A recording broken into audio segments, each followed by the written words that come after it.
Hi everyone, welcome back or welcome to my channel. My name's Lizzie and today I have a little bit of a sewing update video for you. I've got 3 new fabrics to show you and I want to tell you about a few other sewing bits and bobs that I've been doing. First I'll tell you what I'm wearing. It's officially autumn, so the cozy jumpers are out. This is a cozy jumper that I made this time last year, I think, and it's very much a mashup of 2 patterns. I kind of Frankensteined them together and hacked them about a bit. I used the True Bias Nico dress and top, and I used the Nina Lee South Bank sweater, and I've basically turned them into like an oversized jumper tunic. I'll put a picture in so you can see, because it's like, it covers my bum, so I kind of wear it with leggings and wear it as a, it's not really a jumper dress, but it kind of is a jumper dress. The first things that I wanted to tell you about were a few repairs that I've done. Now, I'm very proud of myself for doing a few repairs because I don't know about you guys, but repairs are not that exciting to me.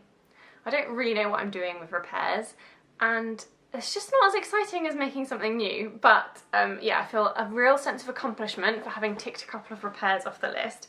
Firstly, I mended a ginormous hole in my husband's jeans.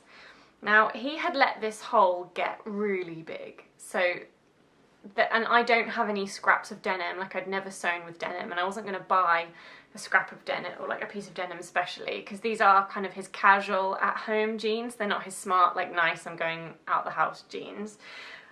So I just did a very rough and ready repair. I had some leftover navy cotton twill that I'd used to make some Megan Nielsen shorts a while ago. The denim of these jeans is much lighter than the scrap I've used, but as I said, he's not going to be wearing these to go like out the house other than like popping to the shops or like going for a walk in the park. That he's not going to wear them like out and about anywhere. But just to make them wearable, because he was literally at risk of getting arrested for indecent exposure if he wore these jeans, I fixed a hole in the crotch. So this is the jeans and this is the hole. It's a very visible mend, but I'm still proud of myself for doing it, and it's my first attempt, so I've learned much more about what needs to be done for fixing a hole in a pair of jeans. And to show you the inside, I basically used a piece of the cotton twill, and so I basically just did loads and loads of lines of stitching back and forward across the hole, and from the front it looks like this. It is really in his crotch, like this is the bottom of the fly here, so it's very much in his crotch, so you can't see it very much. So yeah, that was a good job ticked off the list. And there was actually also a much smaller hole on the, so that was at the front of the crotch. He had another little hole just at the other side of the crotch, which I've done a much better job of. Can you even see where it was? It was here. That's where the like rip was. And because it was more of a rip rather than a full-blown hole, I was able to use some interfacing as opposed to needing like a full-blown patch. I probably should trim this or neaten it up a bit or something, but again, I just interfaced it and did loads and loads of stitching on my sewing machine back and forth. And as I showed you on the inside, it is more or less invisible from the outside, so he can now continue to wear his casual scruffy jeans without, you know, flashing or, you know, having his underpants on show. I watched a few YouTube tutorials, nothing specific. I just kept watching random ones until I found one that showed a technique that I liked the look of. The second repair that I did is one that you guys will know was on my list if you've been watching my recent videos, because it was my lovely, gorgeous By Han London Eloise dress in this lovely, you can see I'm into the greens right now, this gorgeous tencel linen fabric that I bought from Lamazi Fabrics.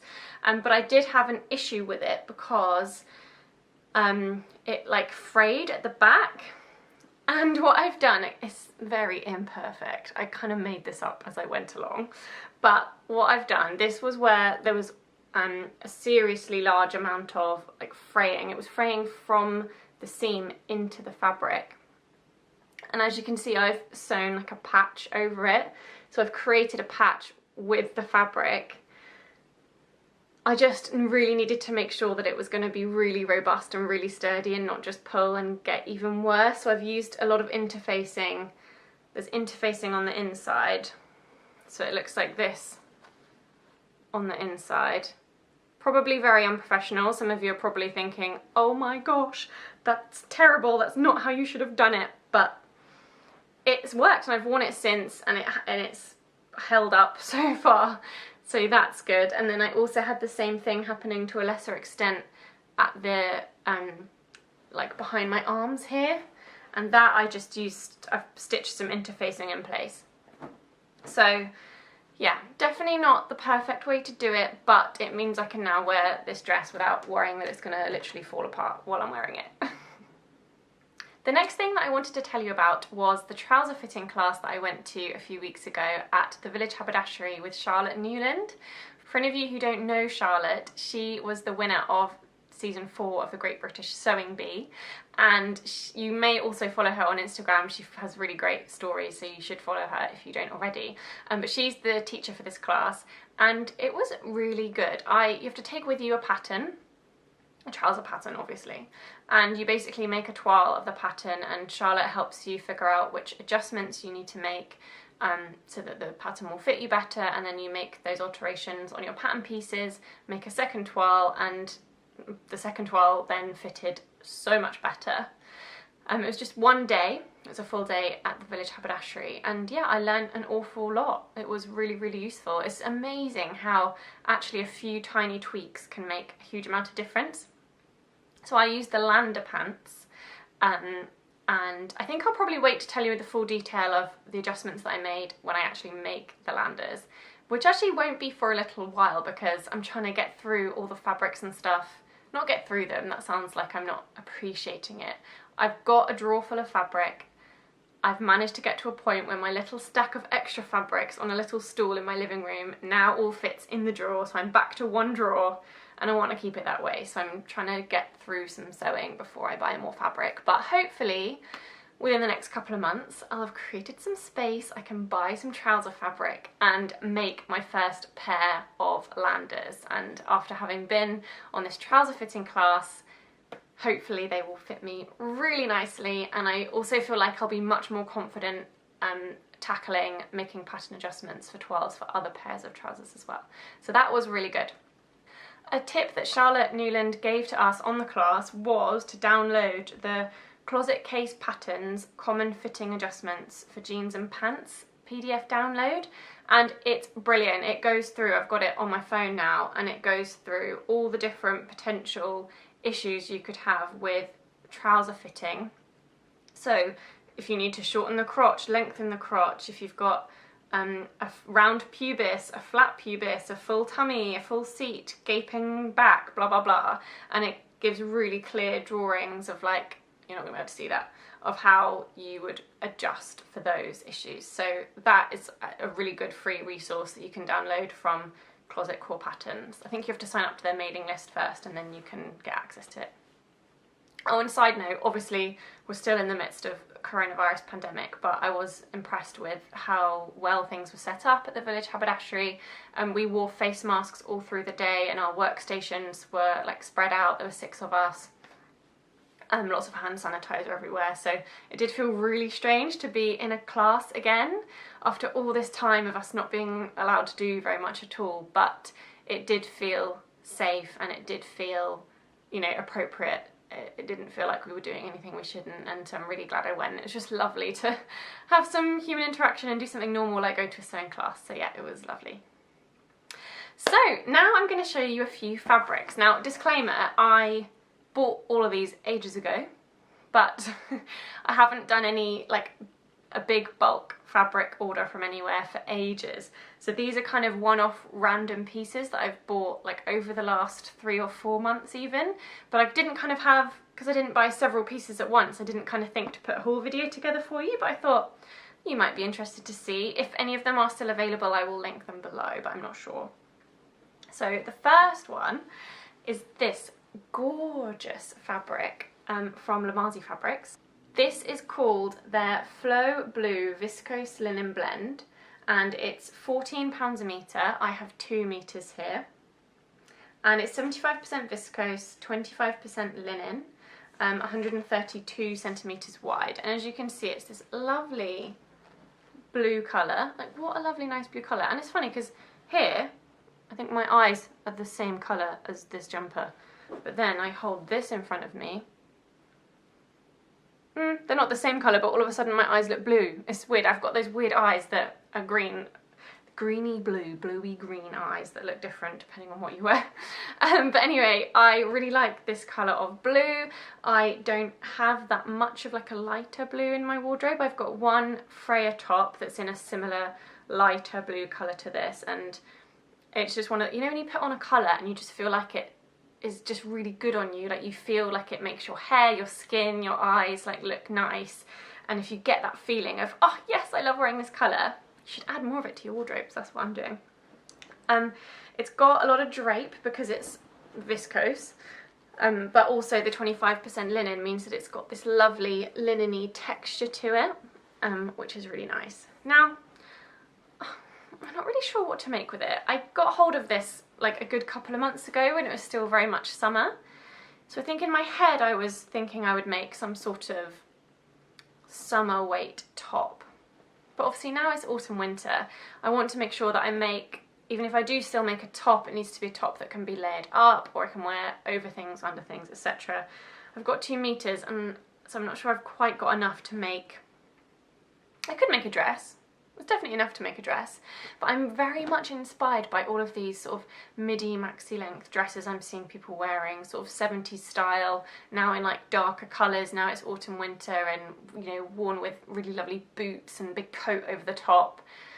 I'm loving that, but I don't think I've got enough fabric to make a full, like a midi length dress. But yeah, I'm just not sure. I'm not sure.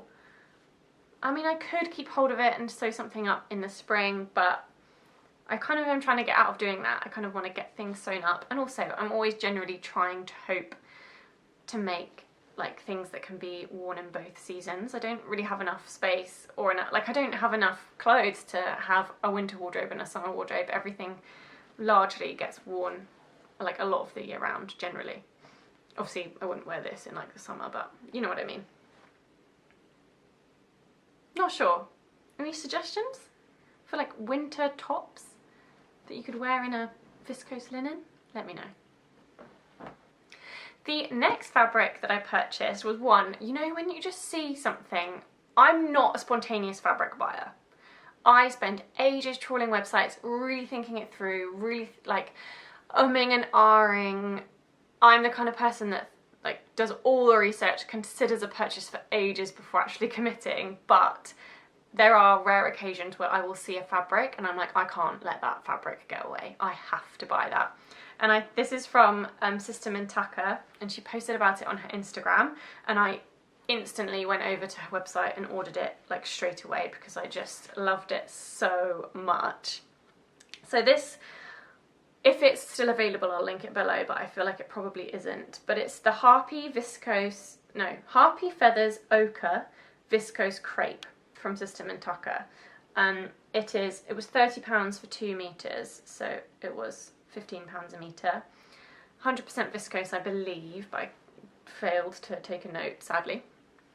And it's just got this amazing, like, abstract, feathery sort of pattern on it, and it's got the blues that I love to wear, and I like the pop of mustard. It's got a bit of red and a little bit of pink in there too. Again, I bought this in the summer, so I probably should have sewn it up and worn it by now, but yeah, again, I want to make some sort of top or dress that can be worn in both seasons, like all year round, you know, with tights and boots in the winter or on its own in the summer. And I'm kind of lacking inspiration. I could make another sort of by hand London Eloise, Tilly and the Buttons indigo type dress. That's kind of what I'm thinking. But I've only got 2 metres of fabric, so I'm not sure if I've got enough to do like lots of gathers, lots of ruffles, lots of like tiered. I definitely don't have enough to do like a tiered gathered dress. But anyway, let me know if you like it. I'm not really a prints person very often, but this one just sung to me and I had to have it. The third fabric that I have to show you is another spontaneous, I have to have it purchase. So actually you're probably not going to believe me now, are you, that these kind of spontaneous purchases are very rare for me, but you'll just have to take my word for it that these are like the only two that have happened like this whole year. But I saw this fabric on the New Craft House website. You know, they do, so I love how the New Craft House released their stock. They kind of put their stock into mini collections. So they'll do a launch of a bunch of swimwear fabrics. They just recently did a launch of a load of trouser weight sort of fabrics or coat fabric, you know, wools, but they group all their fabrics together and kind of launch them in groups like that, and I really like how they do that. So anyway, back a few months ago in the summer, they did a launch of swimwear fabrics. So all of their stock is designer dead stock or ex-designer dead stock fabrics. So it's fabric that would otherwise be wasted because the designer doesn't need it anymore. And it's this. Now, oh god, it's not looking very nice on camera actually. You have to take my word for it, in person it is really nice. But I saw it and I was like, okay, that kind of looks like some kind of hideous carpet that you would rip out of a house if you bought like a really old house that hadn't been touched and like redecorated in 50 years or whatever. Oh no, I'm sorry guys, it's really not looking pretty on camera, but basically it's this lovely like floral design and it's very like autumnal colours. It's warm oranges, peachy orangey pinks, like some dark greens, yellow. It's on a black background. And I just saw it and I thought, I have to have that and I have to make some really fun bikini. I think I want to make a bikini out of it. Probably some high-waisted bottoms, potentially with like a little more of a skimpy bikini top and maybe one that like ties in the middle and between my boobs with some little thin straps, which I probably would hack from the Friday Pattern Company Vanazza two-piece. You might be familiar with that pattern because it's quite popular. But the reason I just had to have it was because I find it really hard to find swimwear fabrics that I like. I feel a little bit self-conscious sometimes in swimwear, not because of my body. I'm lucky that I've got a positive relationship with my body, but more my skin tone. I'm very fair, as you can see. I have red hair, very fair skin. I cannot be bothered with fake tan, and I don't think you should have to, you know, don't feel the pressure to fake tan if you don't want to, because we should all be happy in our own skin. But, you know, it's a big thing to me to feel like I'm wearing a swimsuit in a fabric that complements my skin tone, and certain colours are just going to make my skin look even paler or just not necessarily complement like my complexion and my hair and everything else. And I mean, who knows, maybe not, but these kind of colours like suit my hair, suit my skin, so I'm hoping that I'll make a really cute bikini out of this. To be honest, I could probably make 2 bikinis out of this, or at least maybe even like I only bought a metre? Yeah, it was £22 a metre and I bought 1 metre. But you can get a lot out of swimwear because obviously the pieces are relatively small, so yeah. Let me know what you think. Is it hideous grandma curtain fabric, or is it going to make a super stylish autumnal, slightly Dolce & Gabbana vibes, little skimpy bikini, high-waisted bottoms? Is it going to be amazing, or is it going to look like I'm wearing a set of curtains? Let me know what you think. But realistically, I'm not going on holiday anytime soon. I'm not going swimming anytime soon, so this is not going to be a high priority to get this sewn up, but I'm really looking forward to it when I finally do. So that is everything that I wanted to tell you about today. Thank you ever so much for watching. Please do give this video a thumbs up if you enjoyed it, and subscribe to my channel if you would like to see more of my videos. My next video is going to be a sew and tell, because I have actually been relatively productive over the last few... I did think my last sew and tell was at the beginning of September, so over the last 6 weeks I was really productive at the beginning of that 6-week period, and then the last couple of weeks autumn's been getting to me a bit. There's just the dark nights. I usually do most of my sewing in the evenings after work, which has been really great during this lockdown. One silver lining of this whole situation is I've been lucky enough to work from home, so actually I've got an extra hour every evening compared to pre-corona times because I'm not commuting. So I've been able to do quite a lot of sewing in the evenings, but now that it's dark in the evenings, I've been really struggling to just peel myself off the sofa. There's something in my brain that says it's dark outside, therefore it's relax time, it's bedtime, the day is over, productive time is over. And I'm finding it really hard to get back into the swing of like making the most of my evenings. I actually hate just slobbing on the sofa all evening because it makes me feel like I've wasted the evening. So hopefully I'll kind of kickstart soon and get back into the swing of doing fun things in my evenings, because I love sewing in the evenings after work. I'm very lucky that I can do that. So yeah. See you soon everyone, and I hope you're all well. I'd love to hear from you in the comments, and that's all from me. Bye!